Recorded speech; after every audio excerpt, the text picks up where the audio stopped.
Hi, everybody. It is Tuesday. It is 4 o'clock, and it is time for the Turanga Tuesday Kids program. So, we are stepping a little bit out of our box for the next 3 weeks because we are doing a series for kids. And it is our Native California series. That's right. And of course, since I live in Los Angeles, we are starting with the Tongva. So the first thing I want to say is if I mispronounce anything, definitely send me an email and let me know because I'm just doing the best I can. I don't know how to pronounce these words. They throw in a little bit of vocabulary here. So be patient with me. And when we get done with that, we are going to we're going to read a Tongva tale about Coyote. Right? I promised you some of that. So there will be some good times. There will be some crazy times, but I think you're going to have a good time today. So when we look at Los Angeles and California, like we have to know that life went on here before the Europeans got here, right? Life did not start with missions, right? I know, it's shocking. So today we're going to learn a little bit about the Tongva. You may have heard of the Gabrielinos or the San Fernandeños. They're related. They're all other. They might be other names for this group, right? Because this would be more like their native name. And if you were going to be called like a Gabrielino, that would have been a name that the Europeans probably would have given based on the name of their mission. So anyway, history can be interesting. So this has lots of stuff going on. We're going to learn about the early people, their homes, their meals, their tools, rituals, Spanish missions, and preserving their heritage. Right? So here we go. The early Tongva people. The Tongva people once lived in an area of California. I have to readjust here. Readjust for the picture. All right, there we go. That's going to be better. The Tongva people once lived in an area of California that included much of what is now Los Angeles County and northern Orange County. The ancestors of the Tongva lived along the coast and became excellent fishermen. They traveled farther away from the shoreline in their canoes and eventually built new communities on distant coastal islands. By AD 500, the Tongva region included nearly all the communities that were present when the first Spanish explorers reached California. The Tongva people's way of life would undergo few changes over the next 1,200 years. However, in 1771, the Tongva's lives were changed forever by the arrival of Europeans. Their experience with the Europeans was filled with conflict. As the decades passed, the Tongva population grew smaller. By 1900, some scholars believed there were no Tongva people left. So, and I'm not sure what that is, but it is cool, and it is obviously a representation of the Tongva. All right. Settlements and homes. The Tongva people likely lived in large towns and small villages. Some towns may have had up to 50 homes and more than 200 people. Most of the Tongva lived in small rounded houses made from wooden poles brush, and reeds. These single-family homes were often about 10 feet across. The middle of each house had a fire pit that was used for heat and cooking. Does your house have a fireplace? Is it in the middle? Do you use it for cooking? A hole in the center of the roof allowed light to enter and smoke to escape. Family members slept on reed mats. Can you imagine what would happen if we put a hole in the center of your roof? The Tongva people who settled in larger towns on the coastal islands lived in similar kinds of houses. However, these structures were much bigger and each housed up to 4 related families. They were often built with whale ribs instead of wooden poles. Talk about using your resources, right? And in coastal settlements, the doorways of most homes faced the sea. This helped keep the cold winds that sometimes blew down the slopes of nearby mountains. Oh, sorry about the mirror image, you guys. So I guess just focus on the pictures and my words. Just listen to the melodic tune of my voice. All right, whale ribs, craziness. Preparing meals. All right, let's look at that cool picture for a moment. All right, preparing meals. The early Tongva people ate many kinds of wild plants and animals. The Pacific Ocean provided the Tongva people with much of their food. They ate many kinds of fish and shellfish, as well as seaweed and larger sea animals, such as seals and dolphins. The women often prepared meals and created dishes using many different methods. The women had to grind or smash some foods, such as abalone, a type of sea snail, to make them soft enough to eat. Some people still eat sea snails. Have you ever tried one? I don't think I would want to try one. Most fruits and berries didn't require any preparation. Most food was cooked outside over an open flame. Yum. Tongva women also knew how to steam and smoke their meals. Slabs of stone were used as frying pans. Hot rocks were placed inside cooking baskets to heat soups and stews. Some foods could be salted, dried, or smoked. This preserved the food so it could be traded or stored for later use.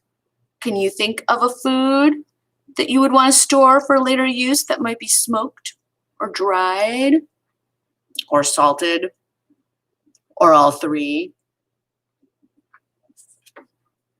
This painting shows the Tongva people preparing their food. Some of the plants they ate, such as acorns, had to be ground into powder and washed several times in water to remove the poisons. I wonder how you learn that. Okay, I'm gonna say hello to you. Sorry about that, guys. Okay, crafting useful tools. The Tongva people produced many beautiful and useful items using the natural resources around them. They chipped stones to form weapons and tools such as arrowheads, spear points, and knives. They also made stone tools for grinding nuts and seeds. Cooking pots, jars, and smoking pipes were made from clay. Women combined different kinds of plants to weave baskets, which they decorated with beautiful patterns. They made bowls, dishes, jars, and other useful items. Some baskets were woven so tightly they could hold water. I think that is so cool. Oh my goodness, that is art. That's practical art too. Men made items such as bowls, cups, jars, musical instruments, and spoons from wood. They made plants into strong strings and ropes. The Tongva also used plant fibers to make nets, bags, and many other similar objects. The Tongva made many items from the animals they hunted. Women used furs and skins to make clothing and blankets. Hunters and warriors used rattlesnake venom to make their arrowheads deadlier. Tongva craftspeople also made clothing, jewelry, tools, musical instruments, and other objects from bones, feathers, and seashells. Tongva society. The family was the smallest Tongva social group. Together, several families formed a clan. The largest social group was the village. The oldest male member of a group was usually its leader. In the villages, the political leaders were called tumiad, or chiefs. Tongva society was also divided into groups based on money and respect. Sound familiar? The chiefs, their families, and rich men formed the highest rank of this society. Some of the older families and people of above average wealth formed a middle group. Almost everyone else was considered to be a commoner. We know what that's like. Those of the lowest social rank included war prisoners and slaves. The Tongva people had religious leaders who also served as doctors. Most of them were men. These religious healers were believed to have special powers that could be used for good or evil. Because of this, they were widely respected and sometimes feared. Leading the Tongva people. The basic unit of the Tongva people's government was the village or town. The tumiad ruled the community. He was responsible for settling arguments, making decisions, leading his people in war, and planning most religious ceremonies. A person became a tumiad because their father was a tumiad. A woman was sometimes allowed to become a political or religious leader if a family didn't have a son. Village leaders sometimes formed temporary alliances, which allowed a single chief to rule combined communities. The Tongva people went to war for many reasons. Sometimes they fought to defend themselves against outsiders. They also fought other Tongva villages over territory or for revenge. Every village had its own territory. Anyone who tried to hunt or gather food in these areas without permission could be attacked. And so I am guessing that is a ceremonial place. Looks kind of cool. It looks like there's art on the inside. Do you see that? Okay. Religious rituals. Religion was very important to the Tongva people. Most of their holidays involved their faith. They had religious rituals to trace the path of a person from birth to death, and funeral services were particularly important. Other celebrations marked the passing seasons. Many of the Tongva religious services emphasized the need to balance the powers that existed in the universe. Sickness, death, and destruction could result if these powers fell out of balance. Tongva religious rituals usually involved songs and dances.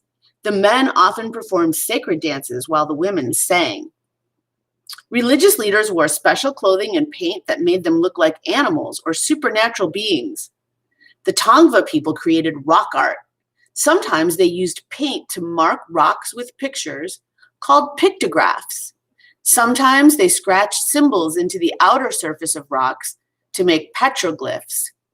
The Tongva also made special kinds of sand paintings by creating designs with colored sand. Robert Durame, hope I pronounced that correctly, shown here, is a descendant of the Tongva people. He burned sage as a sign of respect for his ancestors. Are there things that you do to show respect for your ancestors? Early Spanish contact. Things were good until now. Here it comes, guys. Are you ready? Hold on to your seats. Juan Rodriguez Cabrillo, a Spanish explorer, was the first European to meet the Tongva people. In 1542, while exploring the California coast, Cabrillo discovered the Tongva living on San Pedro and Santa Catalina Islands. He found them to be friendly and interested in trading. During the 200 years that followed, other Spanish ships visited California. The Tongva people probably met with many of the ship's crews and might have even traded with them. It's very likely that European diseases such as smallpox and measles killed many of the Tongva people, just as they killed large numbers of American Indians in other parts of California and North America. In 1769, Spain launched an expedition to occupy California. By this time, many of the Tongva people had likely died from European diseases. They may have been working to slowly regrow their population.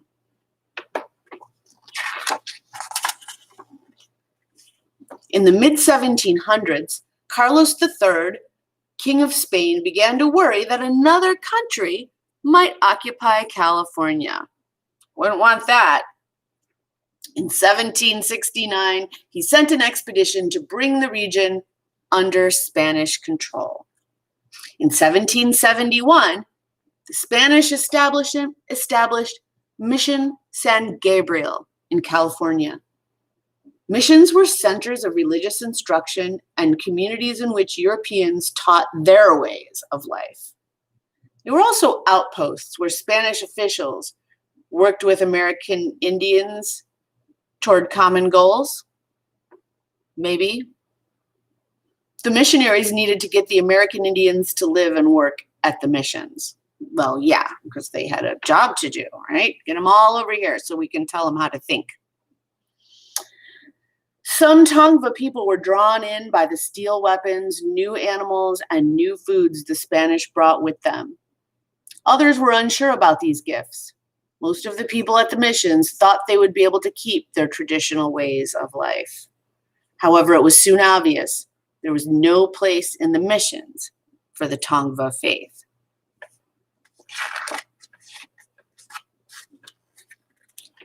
Mission San Gabriel's history is troubled. There were many difficult days during its first 10 years. During this time, the Tongva warriors and the Spanish soldiers who were assigned to protect the mission fought a number of battles against each other.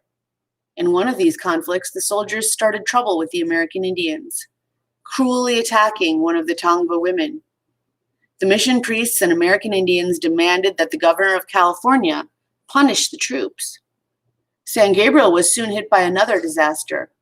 Floods washed away the first mission buildings, and a new settlement had to be created some distance away. Despite these setbacks, more and more Tongva people moved to the mission. By 1778, most of the people in nearby villages had moved to Mission San Gabriel. Some Tongva people, however, still didn't want to live at the mission. By 1800, it was almost impossible for the Tongva people to live in a traditional way. The remaining Tongva realized the new settlers couldn't be ignored. Some finally gave up and moved into the missions. A small number of Tongva led secret lives in the mountains and canyons. Other Tongva joined with American Indian tribes that lived in the northeast in California's immense Central Valley. Occasionally, they returned to raid the Spanish settlements. The number and strengths of attacks against the missions gradually grew. After 1810, the neighboring Mojave people also began to attack the Tongva and their Spanish allies. Despite the troubles, the Tongva people continued to move to the missions. The missions had more than enough food and trade goods to support the Tongva who lived there. The missions grew and appeared successful, but they still had many serious problems.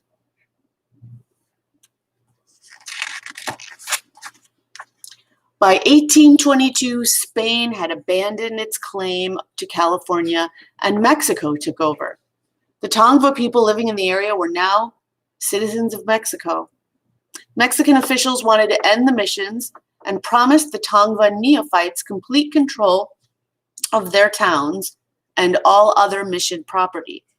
However, the promises of a better future grew dim in a series of delays, as a series of delays prevented the Mexican government completing its plan to end the missions. The attacks from the Mojave continued. The neophytes and Spaniards also had to fight off new raids by Yokuts warriors from the north. The Mexican government's promises were never fulfilled. Instead, Mexican settlers from Los Angeles took almost everything from the Tongva people who lived at the missions. Nearly everything they'd worked so hard to create and defend was gone. Okay, and this looks like the mission of San Gabriel falling into disrepair is what that looks like. Life after the missions. The end of the missions hit the Tongva people hard. Most Tongva people may have taken up jobs working for wealthy Mexican ranchers or townspeople. Enemy American Indian groups from north and the east, along with Mexicans, attacked any remaining Tongva populations. After the United States took over California in 1848, a small group of Tongva individuals living in the traditional way continued to cling to survival in what had once been Eastern Tongva territory. In 1850, when California became a U.S. state, the new government did nothing to improve the situation for Tongva people. Diseases, discrimination, and poverty brought an early end to the lives of many of the mission survivors. By 1900, very few people, including the Tongva, identified themselves as descendants of the mission American Indians. It seemed as though the Tongva people had vanished. So, well, I'm not 100% sure, but so I'm not going to say it. Ha! How do you like that? Not 100% sure, so not going to say it. Although I do know that, no, I'm not going to say that either. Ha! How do you like that? All right, so I promised you a couple of things. One is I'm going to share a tale from the Chumash. Not the Chumash. Oh my goodness, did I just say that? I've got so many different groups on my mind today. Okay, now I'm trying to find. I have a story about a coyote that I need to find for you. And it might not be there. No, it's not there. Okay, but in the meantime, I also told you that I was going to tell you about the Tongva and their relationship with wildlife. And so that's what I'm going to do. So one of their resources was the black walnut. And I just had an experience this past weekend where my friend found a pod on the ground underneath a black walnut tree, and she opened it up, and for the next 2 days her fingers were black, covered with the tannin from the black walnut tree. So that was a resource they used. They ate the meat of the walnut. They used the inner shells to make black dye. They were excellent basket weavers, and they used this dye to decorate their handiwork. They filled the empty shells with asphaltum, sticky black substance that naturally seeps up from the ground in the LA area. And we can still see it today at the La Brea tar pits and our local beaches, right? Asphaltum, I like that one. And they would press pieces of abalone shell into the asphaltum and use walnut halves to gamble in a type of dice game. Kind of cool. The sea, and by the way, this information is taken from the Santa Monica Bay Audubon Society. So I want to thank them for that, for this additional info that we get to share with you. The sea was an abundant source of food. The Tongva caught small schooling fish with nets and larger fish with hooks of abalone shell or bone. The fiber for both the nets and the fishing lines came from the milkweed plant. Milkweed plant. Oh my goodness. Not only good for monarchs, but good for the fiber for nets and fishing lines? What? Let the milkweed grow. Although they did not hunt whale, occasionally one would wash up on shore and they would harvest the meat and the rib bones, right? At low tide, they dug for clams and collected shellfish and crustaceans, which they steamed in pits layered with hot coals and seaweed. Ballona Creek also teemed with fish and freshwater crustaceans. Steelhead trout would head up the creek annually to spawn, as they did in all the local rivers and streams at that time. The Tongva hunted land animals for their fur and meat and kept dogs to help with the hunt. The region was full of wild game, including bear. Grizzly bears were present in the Santa Monica Mountains and would come down to take advantage of the steelhead spawning. Can you imagine? Although the grizzly was extirpated from this area and not here for a long time, black bear is still here. The deer and elk were hunted from blinds, with their meat used for food and their skin used for clothing. Arrows were fashioned from elderberry branches with arrowheads made of obsidian, a volcanic rock they obtained as trade goods from tribes to the north. I've seen obsidian at Lassen. Lassen, I think, is Lassen a national park? Anyway, it's really cool, and they have obsidian there.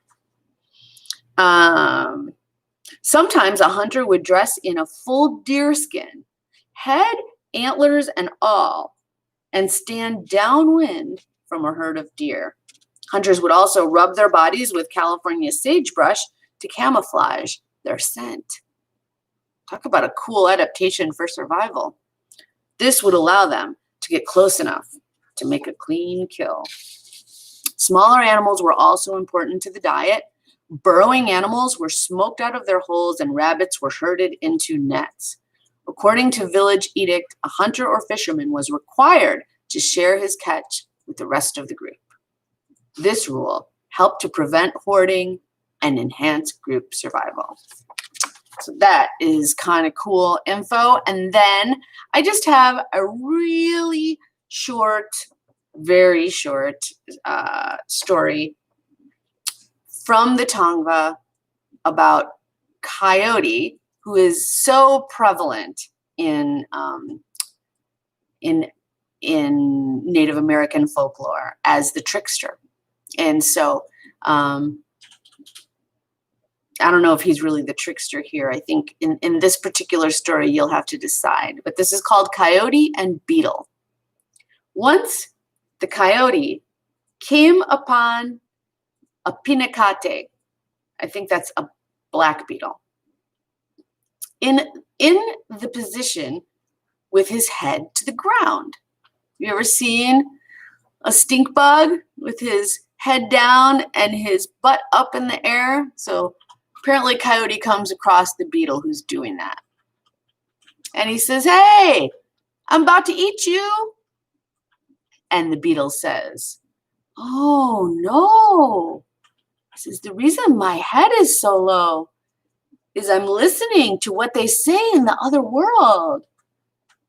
They're getting bows and arrows ready to kill cowards who poop in the road." "Oh, no," said the coyote. And he ran away. I know, that's a good one. I like that one too. So that is my story today. That was our little short discussion about the Tongva. I wish I knew more, and I'm certainly going to learn more as I go. And yeah, because it's fun, because it's exciting and it's real, and these are the people that lived here before us, right? So next week, again at 4 o'clock, we are going to continue our discussion about the people of Native California. and we're going to be talking about a different group of people. So please join us next week at 4 and have a great week in between. Thank you for joining us today. Bye, everybody.